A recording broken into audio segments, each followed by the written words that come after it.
नमस्ते दोस्तों प्रस्तुत है मैला आंचल उपन्यास का भाग नंबर 31। हरगोरी की माँ रो रही है। राजा बेटा रे, गोरी बेटा रे। हरगोरी की 16 साल की स्त्री बिना गोना के ही आई है। वह बहुत धीरे धीरे रोती है। घूंघट के नीचे उसकी आंखें हमेशा बरसती रहती हैं। शिव शक्कर सिंह पूर्णिया से लौट आए हैं। पुत्र का दाह कर्म करके लौटे हुए पिता को देखकर डर लगता है। झुकी कमर पर हाथ रखे शिव शक्कर सिंह बैलों की ओर देख रहे हैं। 2 दिनों से घास पानी छोड़े बैठे हैं दोनों बैल। आंखों में आंसू भर भर कर दोनों कभी कभी चौकन्ना होकर इधर उधर देखते हैं। फिर एक लंबी सांस लेकर एक दूसरे को देखते हैं। एक दूसरे को जीभ से चाटते हैं, मानो ढाढ़स बंधा रहे हों। हरगोरी इन्हें कितना प्यार करता था। जब ये 2 साल के बाछे थे तभी से हरगोरी इनके साथ खेलता था। उनकी बोली सुनते ही दोनों खुशी से नाचने लगते थे। जान से भी बढ़कर प्यार करता था वह। शिव शक्कर सिंह की आंखें आंसू से धुंधली हो रही हैं। जब तक हरगोरी की लाश नहीं मिली थी उन्हें अपने गिरफ्तार होने का डर लगा हुआ था। दाह क्रिया समाप्त करके वकील साहब ने रामकृपाल सिंह को रोका तो शिव शक्कर सिंह को लगा कि पुल नीचे धंस रहा है, धरती हिल रही है। दरोगा साहब रामकृपाल सिंह को गिरफ्त करके उधर ले गए और शिव शक्कर सिंह अपने साथियों के साथ वहीं से लौट गए। स्टेशन तक दौड़ते ही आए थे। न जाने दरोगा साहब के मन में कब क्या हो। भाग की बात हुई कि बिरजू सिंह फिसल कर गिर गए और गाड़ी खड़ी हो गई। नहीं तो शिव शक्कर सिंह वहीं प्लेटफार्म पर ही खड़े रह जाते। सबने तो कद कूद कर हत्था पकड़ लिया। सिंह जी ने जो ही एक हत्थे में हाथ लगाया कि एक काले कोट वाले ने पकड़कर खींच लिया। सिकन्नर के पास जाते जाते बिरजू सिंह गिर गए तो गाड़ी खड़ी हो गई। बेचारे बिरजू सिंह का एक हाथ कट गया है। गाट बाबू उसको कटिहार अस्पताल ले गए। जब तक घर नहीं पहुंच गए थे शिव शक्कर सिंह को भरोसा नहीं था। क्या जाने किधर से लाल पगड़ी वाला निकल पड़े। हसल गांव हाट के पास एक लाल चादर वाले को देखकर उनका कलेजा धुक धुका उठा था। भले आदमी ने लाल चादर की पगड़ी क्यों बांध ली थी। घर आते ही हरगोरी की माँ को छाती पीटते और ज़मीन पर लौटकर रोते देखा तो वे भी बच्चों की तरह बिलक बिलक कर रोने लगे। पुबरिया घर के ओसारे पर हरगोरी की विधवा बहू घूंघट काढ़े रो रही थी। सामने दीवार पर हरगोरी का फोटो टंगा हुआ था। रोतहट मेला में छपाया था, पगड़ी बांधकर हाथ में तलवार लेकर। बेटा रे, गोरी बेटा रे। शिव शंकर सिंह बैल की गर्दन पकड़कर रो रहे हैं। बेटा रे, गोरी बेटा रे। सुमृत दास के कान में सबसे पहले आवाज़ पहुंचती है। ओ, शिव शक्कर सिंह आ गए शायद। शिव शक्कर बाबू रोइए मत, देखिए कलेजा पुख्ता कीजिए। आप ही इतना जी छोटा कीजिएगा तो औरतों का क्या हाल होगा। हे, हरगोरी की माँ मर जाएगी, उसको समझाइए सिंह जी, रोइए मत। सुमृत दास शिव शक्कर सिंह को अखबार में पकड़ कर ले जाते हैं। अखबार मतलब बाहों में भरकर समझाते हैं तथा आसपास खड़े लोगों से कहते हैं, भाई क्या समझाया जाए, किसको समझाया जाए।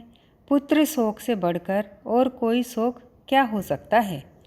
हम क्या समझावेंगे, हमको तो खुद भोगा हुआ है। एक एक कर 4 लाल को कमला किनारे अपने हाथों से ले जा जला आए हैं। कलेजा पत्थर हो गया है। पुत्र शोक, हे भगवान किसी को ना हो। शिव शक्कर सिंह और ज़ोर ज़ोर से रोने लगते हैं। धीरे धीरे भीड़ बढ़ती जाती है। सभी आकर यही जानना चाहते हैं कि और आगे क्या हुआ। हरगोरी की मृत्यु से ज़्यादा दिल दहलाने वाली बात थी रामकृपाल सिंह की गिरफ्तारी। क्यों गिरफ्तार किया, कैसे गिरफ्तार हुआ और किन लोगों पर वारंट है। तहसीलदार विश्वनाथ पर भी। तहसीलदार साहब आ रहे हैं, मोढ़ा दोहरे। तहसीलदार को देखते ही शिव शक्कर सिंह फिर धरती पर लौट गए और ज़ोर ज़ोर से रोने लगे। विश्वनाथ भैया, कलेजा टूक टूक हो रहा है, भैया हो कलेजा। तहसीलदार साहब समझाते हैं। शिव शक्कर सिंह, रोइए मत, यह रोना तो ज़िंदगी भर के लिए मिला है। एक दिन रोने से दिल ठंडा नहीं होगा, लेकिन अभी रोने का समय नहीं। मालूम होता है मुकदमा खराब हो गया। सिंह जी के गिरफ्तार होने का मतलब ही है कि मुकदमा खराब हो गया। अब किसके सिर पर कौन आफत है कौन जाने। खूनी केस है। उठिए, आपसे प्राइवेट में एक बात करना है। शिव शक्कर सिंह तुरंत उठकर खड़े हो गए और तहसीलदार साहब के साथ दरवाजे से ज़रा दूर चले गए। सुमृत दास भी प्राइवेट सुनेगा, तब ठीक है, असल बात का पता अभी तुरंत लग जाएगा। दरवाजे पर खड़े सभी एक ही साथ लंबी सांस छोड़ते हैं। अब किसके सिर पर क्या आफत है कौन जाने। हे भगवान। परनाथ जोतकी काका के साथ खिलावन भी आया है। जोतकी जी पास के खाली मोड़े पर बैठ जाते हैं। खिलावन भी तहसीलदार साहब के प्राइवेट में जाकर शरीक हो जाता है। जोतकी जी धीमी आवाज़ में लोगों से कहते हैं, तुम लोग यहाँ खड़े होकर क्या कर रहे हो। उनके कहने का ढंग ही ऐसा था जिसके माने निकलते थे। तुम लोगों की जान बलाई हुई है क्या? यहाँ से जितना जल्दी हो सके खिसक जाओ, वरना क्या ठिकाना। सब जल्दी से मौका देखकर उठ खड़े होते हैं। जोतकी जी कहते हैं, यहीं चले आइए तहसीलदार। सभी चले गए। लेकिन बात यह है कि एसपी ने तो यह नॉक्स पकड़ा है। तहसीलदार विश्वनाथ की ज़मीन का बीहन बचाने के लिए तहसीलदार हरगोरी क्यों गया था? तहसीलदार साहब कहते हैं, राम कृपाल भैया तो है नहीं, हम आपको क्या कहें, लेकिन मुकदमा तो आपका ही है, वाजिबन खर्चा तो आपको ही देना चाहिए। शिव शक्कर सिंह गिड़गिड़ा कर कहते हैं। जोतकी जी कुछ कहने के लिए खखारते हैं, लेकिन सुमृत दास बेतार बीच में ही जवाब देता है। शिव शक्कर सिंह, मुकदमा तहसीलदार विश्वनाथ का नहीं, तहसीलदार हरगोरी का है। पूछिए कैसे? तो बात यह है कि असल में ये सब खुरखार मतलब बेदखली नीलामी तो हरगोरी बाबू ने ही शुरू किया था। हमसे ज़्यादा कौन जानेगा। तहसीलदारी कारोबार को आप क्या समझिएगा। यदि बेदखली और नई बंदोबस्ती की बात नहीं उठती तो गांव में यह लंका कांड नहीं होता। पहले तो तहसीलदार हरगोरी ने ही शुरू किया। तहसीलदार विश्वनाथ उनके मददगार हुए तो इन्हीं की ज़मीन पर संथालों ने धावा कर दिया। अब बताइए कि असल में यह मुकदमा किसका हुआ। असल बात हम जानते हैं, दरोगा को 10,000 देना ही होगा। खिलावन कहता है, तहसीलदार अब जैसे भी हो सब कोई सलाह करके गांव के इस ग्रह को टालिए। राम कृपाल भैया हैं नहीं, हम क्या कहेंगे। शिव शक्कर सिंह बस यही एक जवाब देते हैं। बहुत देर के बाद जोतकी जी कहते हैं, जो भी हो न्याय बात तो यही है कि विश्वनाथ बाबू इस मुकदमे में अभी पूरी पैरवी करें। अंत में यही तय हुआ कि सबसे पहले राम कृपाल सिंह जी को ज़मानत पर छुड़ाया जाए। इसके बाद सब मिलकर जो वाजिब हो सोचें। जो खर्चा होगा सिंह जी लोगों को देना होगा। जोतकी जी ने मुस्कुराते हुए कहा, आज सोशलिस्ट लोग शोक सभा करने गए, एक भी आदमी सभा में नहीं गया। अब लोग सभा का अर्थ समझ रहे हैं। कोई बात हो तो फुच्च से सभा। हम कहते थे ना, गांव में एक दिन चील काग उड़ेगा। जोतकी काका, सभा जुलूस को दोख मत दीजिए। कालीचरण बगल में अंधेरे में खड़ा था। आओ काली, तहसीलदार साहब हंसते हुए कहते हैं। तुम लोगों को गवाही देनी होगी, सो जानते हो ना, बालदेव जी को भी तुम ही दोनों लीडरों की गवाही पर सारी बात है। कालीचरण ने मोड़े पर बैठते हुए कहा, गवाही देनी होगी तो देंगे। जो बात जानते हैं वह कहने में क्या है। दरोगा हो, एसपी हो, चाहे मजिस्टर कलेक्टर हो, सच्ची बात कहने में किसका डर है। वाजिब बात, वाजिब बात, जोतकी जी को छोड़कर बाकी सभी कहते हैं वाजिब बात। तहसीलदार साहब का नौकर रंजीत दौड़ता हाँफता आता है। कमली दैया, फिर तो यहाँ क्या है, डॉक्टर के यहाँ जाओ। तहसीलदार साहब झुंझलाते हुए उठते हैं। भगवान जाने क्या दवा करते हैं डॉक्टर लोग। इतने दिन हो गए, बीमारी 16 आने से 12 आना भी नहीं हुई। तो असल बात खुल गई। मामले मुकदमे की 16 आने बाद जो है सो कालीचरण और बालदेव के हाथ में है। शिव हो, शिव हो, जोतकी काका उठते हुए कहते हैं। काली बाबू, कल जरा अपना हाथ दिखाना तो देखें तुम्हारे हाथ की रेखा क्या कहती है। जन्मदिन और महीना याद है। जोतकी जी के पेट में डर समा गया है। कालीचरण और बालदेव के ही हाथ में जब सब कुछ है तो वे जिसका नाम बतला दें वह गिरफ्त हो जाएगा तुरंत। और कालीचरण ही क्यों, बालदेव भी उन पर मन ही मन नाराज है। बालदेव का तो उतना डर नहीं, मगर कलिया, शिव हो, शिव हो। मैला आंचल उपन्यास का भाग नंबर 32। लक्ष्मी दासिन आज मन के सभी द्वार खोल देगी। 1 लक्ष्य द्वार। बालदेव जी। जी। रामदास फिर बोरा गया है। कल भंडारी से कह रहा था, लक्ष्मी से कहो 1 दासी रखने की आज्ञा दे। कहिए तो भला। बालदेव जी क्या जवाब दें। दासी रखना धर्म के खिलाफ है, यह उनको नहीं मालूम। 2-3 महीने ही हुए उन्होंने कंठी ली है। मठ के नियम धर्म नेम टेम के बारे में वे क्या कह सकते हैं। लेकिन महंत सेवादास ने भी तो। लक्ष्मी कहती है, आप उसे समझाइए बालदेव जी, वह बोरा गया है। आजकल ततमा टोली में आना जाना शुरू कर दिया है। भगवान भगत ने कल हिसाब किया है। रमपियरिया की माँ को 4 सिर चावल दिलवा दिया है रामदास ने। मैंने पूछा तो बोला, मठ का पुराना नौकरान है, भूख से मरेंगे वे लोग जब दिन भर बैठकर सिर्फ बीजक पाँचने वाला दूध मलाई खाता है तो। लक्ष्मी कहते कहते रुक जाती है। बालदेव जी आजकल कुछ मत्ती सुन्न हो गए हैं। सीधी बात भी समझ में नहीं आती, कुछ नहीं समझते, कितने सीधे सूधे हैं। आपका मठ पर रहना उसको पसंद नहीं। लक्ष्मी बालदेव की ओर देखती है। तो हम चले जाते हैं। यदि हमारे रहने से मठ का नियम भंग होता है तो हम चले जाते हैं। कहाँ जाइएगा। चन्नन पट्टी। लक्ष्मी का कलेजा धड़क उठा है। धक। इधर कई दिनों से बालदेव जी बहुत उदास रहते हैं।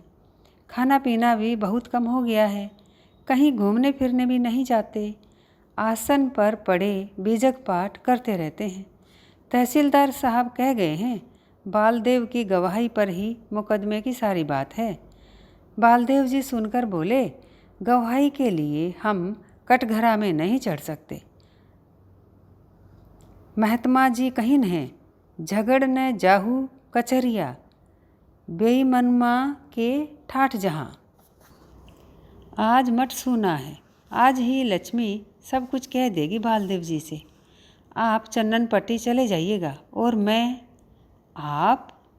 लक्ष्मी बालदेव की आंखों में आंखें डालकर देखती है। लक्ष्मी जब जब इस तरह देखती है, बालदेव ने जाने कहाँ खो जाता है। एक मनोहर सुगंध हवा में फैल जाती है। पवित्र सुगंध, बीजक से जैसी सुगंधी निकलती है। हाँ, मैं कहाँ जाऊँगी, मेरा क्या होगा। महंत की दासी बनकर ही मैं मठ पर रह सकती हूँ। लक्ष्मी की आंखें भर आती हैं। नहीं लक्ष्मी, तुम रामदास की दासी नहीं। आप बालदेव जी। लक्ष्मी पगली की तरह बालदेव जी से लिपट जाती है। रक्षा करो बालदेव, तुम कह दो एक बार, तुम्हें रामदास की दासी नहीं बनने दूंगा। तुम बोलो, चंदन पट्टी नहीं जाऊंगा। मुझे छोड़कर मत जाओ बालदेव, दुहाई। लक्ष्मी, बालदेव जी लक्ष्मी को संभालते हुए कहते हैं, कोई देख लेगा। लक्ष्मी बालदेव के गले से हाथ छुड़ाकर अलग बैठ जाती है, सिर नीचा करके सिसकती है। बालदेव की सारी देह झन्न झन्न कर रही है। कनपट्टी के पास लगता है तपाए हुए नमक की पोटली है। एक बार आश्रम में उसके कान में दर्द हुआ था। गांगुली जी ने नमक की पोटली से सेकने के लिए कहा था। कलेजा धड़ धड़ कर रहा है। लक्ष्मी की बाँह ठीक बालदेव के नाक से सट गई थी। लक्ष्मी के रोम रोम से पवित्र सुगंधी निकलती है। चंदन की तरह मनोहर शीतल गंध निकल रही है। बालदेव का मन इस सुगंध में हेल डूब मतलब डूबना उतरना कर रहा है। वह लक्ष्मी को छोड़कर चंदन पट्टी में कैसे रह सकेगा। रूपमती माए जी लक्ष्मी। गवाही ने बालदेव की खोई हुई कीमत को फिर बहुत तेजदार कर दिया है। बालदेव जी कहते हैं, महात्मा जी का रास्ता हम कभी छोड़ नहीं सकते। झगड़ू न जाहूँ कचरिया, दल लवा के ठाठ जहाँ। लेकिन बालदेव जी को तो कुछ भी नहीं कहना पड़ेगा। उनसे पूछा जाएगा कि ये दस्तखत आपका ही है। ये कहेंगे कि हाँ, बस और कुछ कहना ही नहीं है। दस्तखत तो बालदेव जी ने किया था, यह तो झूठ बात नहीं, कालीचरण ने भी किया था। चाहे जैसे भी हो, बालदेव जी को गवाही के लिए राजी करना ही होगा, नहीं तो सारे गांव पर आफत है। कोठारिन लक्ष्मी दासिन को तहसीलदार साहेब समझा कर कह दें तो बात बैठ जाएगी। महिला आंचल उपन्यास 2 खंडों में विभाजित है। ये पहला खंड का आखिरी भाग नंबर 33 प्रस्तुत है आपके सामने। डॉक्टर साहेब जय हिंद। आओ कालीचरण, क्या हाल है? तुम भी पूर्णिया गए थे ना? जी, अभी तुरंत आ ही रहा हूँ। उम्मीद है गांव के सभी लोग छूट जाएंगे। हम लोगों को तो सत्तो बाबू वकील ने जिरह में बहुत तोड़ना चाहा, मगर उनको भी मालूम हो गया। बालदेव जी की बात हम नहीं जानते, लेकिन सुना है वह भी खूब डटकर जवाबदीहीन है।